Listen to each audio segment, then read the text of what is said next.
Good morning जी students, I hope you are fine. और हम जो टॉपिक कल डिस्कस कर रहे थे उसी टॉपिक को कंटिन्यू करेंगे। हमारे चैप्टर का नाम था हास दू lust in स्किनोसुगियन।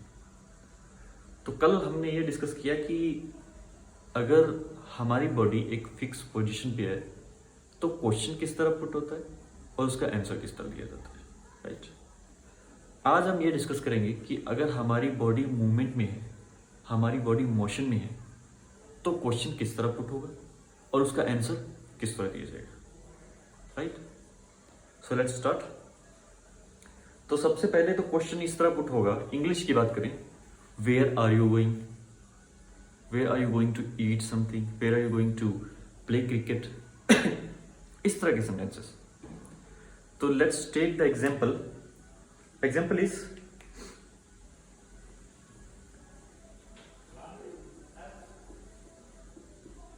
where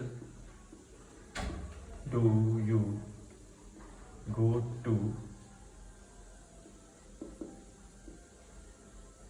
jog?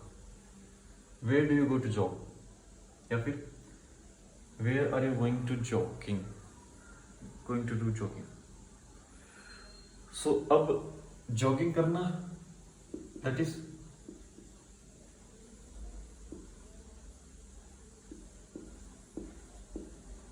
Yogin, JOGGEN। अगर तो ये योगिन नाउन है तो J विल बी कैपिटल।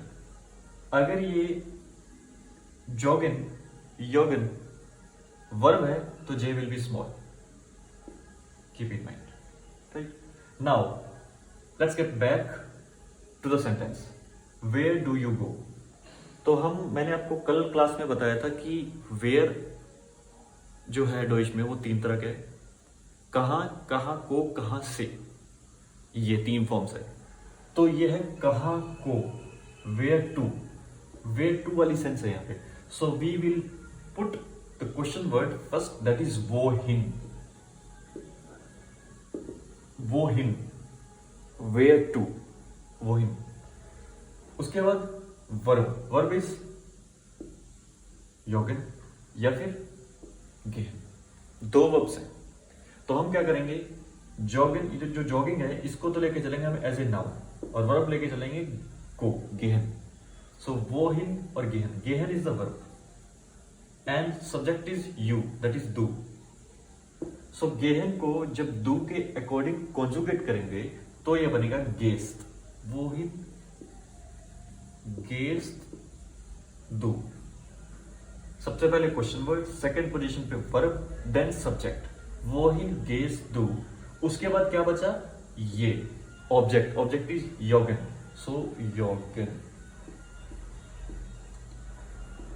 वोहिन गेस्ट दू योगन। आप जॉगिंग के लिए कहां जाते हो? Okay, take one more example. Where do you go to watch film? Where do you go to watch film?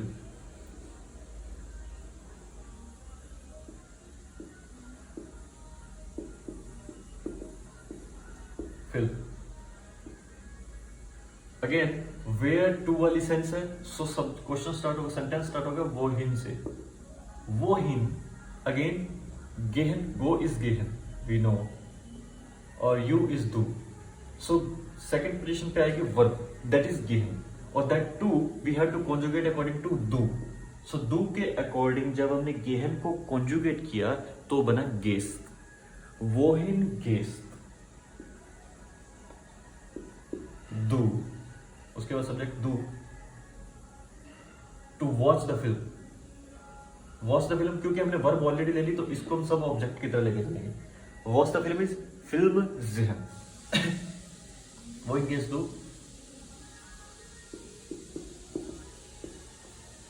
Film ज़ेहन। यहां पे हम सू भी लगा सकते हैं इफ यू वांट, सू की सेंस आएगी टू। सो वो इंगेज दू फिल्म ज़ेहन। अब इसका आंसर, अब इस तरह के क्वेश्चंस का आंसर क्या आएगा? Answer can be I go to cinema to watch the film. I go to cinema to watch the film.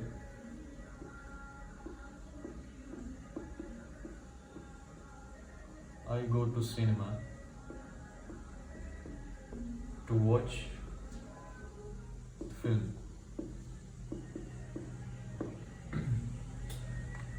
Now, सबसे पहले आएगा सब्जेक्ट. सब्जेक्ट इज इश.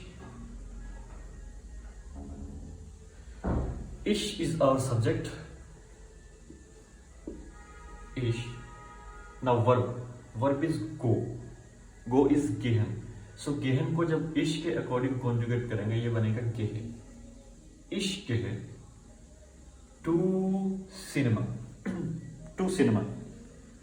अब सिनेमा इज दास कीनो.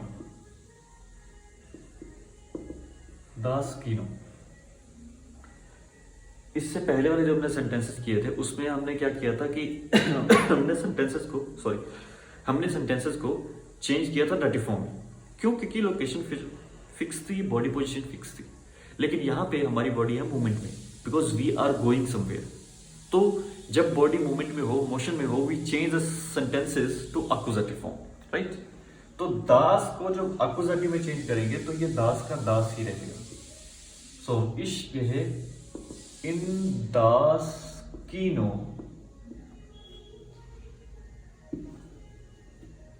इश्क है इन दास कीनो. सो फिल्म है. Okay, all clear. अगर क्वेश्चन ये होता है कि I go to hotel to eat the food.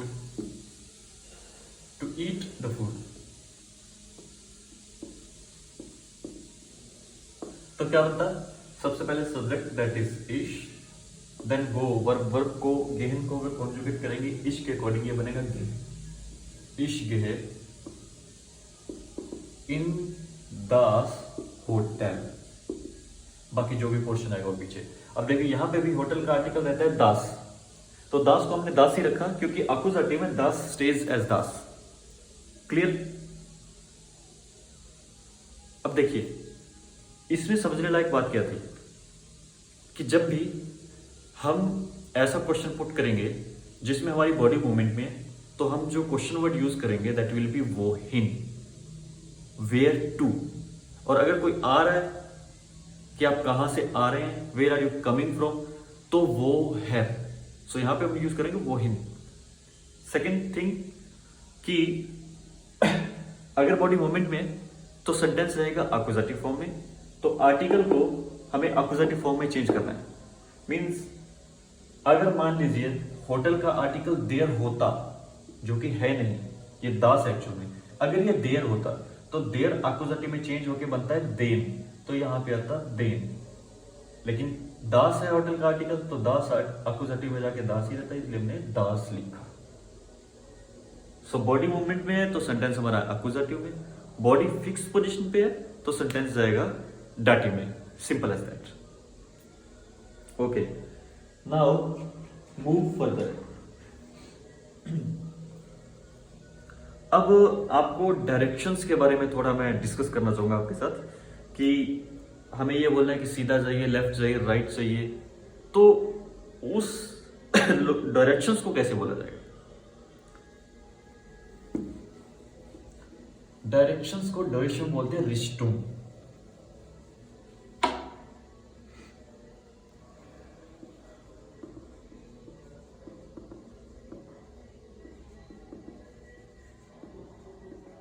रिस्टुम.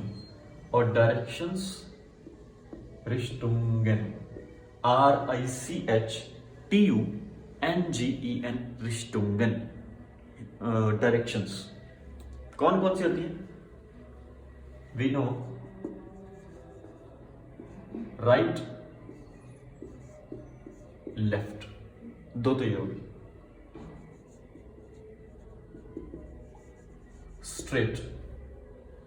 So right को बोलते हैं रेस्ट. RECHT, rest. लेफ्ट को बोलते हैं लिंक, LINK, लिंक, कभी कभी इसके पीछे ई ऐड होता है बताएंगे कब कब। स्ट्रेट इज गेरार्ड, गेरार्ड, GERADE, गेरार्ड। ओके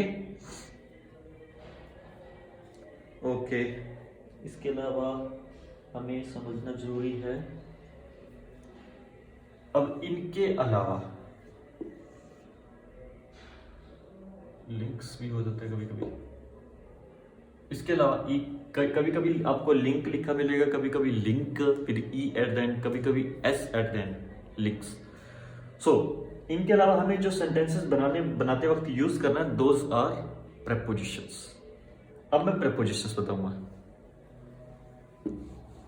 जो लोकेशन बताने के लिए प्रेपोजिशंस यूज होती हैं वो होती है एंटलांग, डुर्च, हिंटर, फोर। ये 4-5 प्रेपोजिशंस हैं जो ये मेनली यूज होती हैं। ऐसा नहीं कि सिर्फ यही हैं, और भी प्रेपोजिशंस हैं, but these are widely used, क्योंकि ये नॉर्मल कन्वर्सेशन में बहुत आ जाती है। का यूज हम कहां करेंगे? जब हम ये बोलेंगे कि जो जिस लोकेशन पे हमें जाना है वो ऐसे किसी चीज के चारों तरफ घूम के है। दी एक सेंटेंस है, दी एक। उसका मतलब क्या है कि कोने कोने की तरफ घूम के। लेट्स से मैं आपको थोड़ा पिक्चर बना के दिखाता हूं, बेटर समझोगे। Let's say this is the building, this is a person standing और he wants to go here.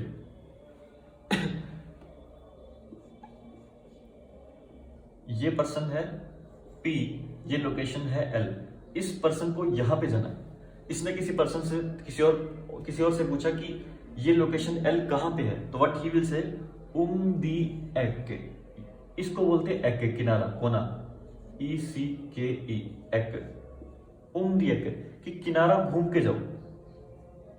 यहां पे यूज करते हैं हम मींस कि कोई बिल्डिंग है, उसके दूसरे किनारे पे कोई लोकेशन है, वो लोकेशन यहां भी हो सकती है, यहां भी हो सकती है, यहां भी हो सकती है, यहां कहीं भी हो सकती है।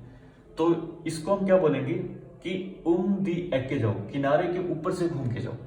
उस लोकेशन, उस तरह से हम यूज करेंगे एंटलांग, एंटलांग होता है एलोंग, एलोंग। हम बोलते हैं ना go along the way, straight जाइए, रास्ते के साथ साथ जाइए। डुर्च, डुर्च means through, through, through means कि मान लीजिए ये प्लेग्राउंड है, हमें इस पोजीशन पे जाना है, दैट इज आवर लोकेशन, और यहां पे है पर्सन P। तो P पर्सन को L तक जाना है and we say that go through the park, कि इसके बीच में से निकल जाइए।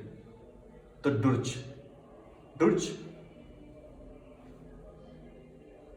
फिर पार्क, पार्क के बीच में से जाना। हिंटर मैंने बिहाइंड,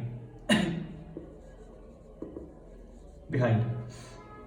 लेट्स से कि एक बिल्डिंग है, वो पर्सन फ्रंट पे खड़ा है, उसके पीछे की तरफ जाना है, तो बिहाइंड जाना है, बिहाइंड यानी कि hinter. And four means front, कि पर्सन यहां पे है, उसे यहीं पे जाना है, तो हम क्या बोलेंगे कि आप उस बिल्डिंग के फ्रंट में चले जाओ, फोर चले जाओ। ओके। अब एक चीज आपको समझने की और जरूरी है कि इनमें से कुछ प्रेपोजिशंस ऐसी हैं जो हमेशा डाटिव है। वो कौन कौन सी है? इनमें से ये जो फॉर है that is always dative, dative. ये प्रेपोजिशन जहां भी आएगी हमें वो सेंटेंस डाटिव में बनाना पड़ेगा 100% केसेस में। और बाकी जो प्रेपोजिशंस हैं ये हैं एक्यूजेटिव की, इनको हम एक्यूजेटिव फॉर्म में बनाएंगे। इन पे बेस्ड क्वेश्चन हम अभी डिस्कस नहीं करेंगे, वो हम डिस्कस करेंगे नेक्स्ट क्लास में। और उससे पहले मैं आपको एक पैटर्न बना के भेजूंगा आपके गूगल क्लासरूम पे कुछ अपलोड किया जाएगा और आपको अकॉर्डिंगली इन्फॉर्म किया जाएगा। तो आप लोग ये वीडियो देखने के बाद पहले उस परफॉर्मर को देखिएगा जो मैं आपको भेजूंगा, एक कंटेंट होगा थोड़ा सा बना हुआ, और फिर नेक्स्ट क्लास में हम इससे कंटिन्यू करेंगे। तो आज की क्लास को मैं थोड़ा छोटा ही रखना चाहूँगा, क्यों? क्योंकि इसी चैप्टर का पिछला पार्ट और ये पार्ट दोनों एकदम से डाइजेस्ट करना थोड़ा सा मुश्किल है। So I will go with slow pace. Okay, so until next class, tata, bye.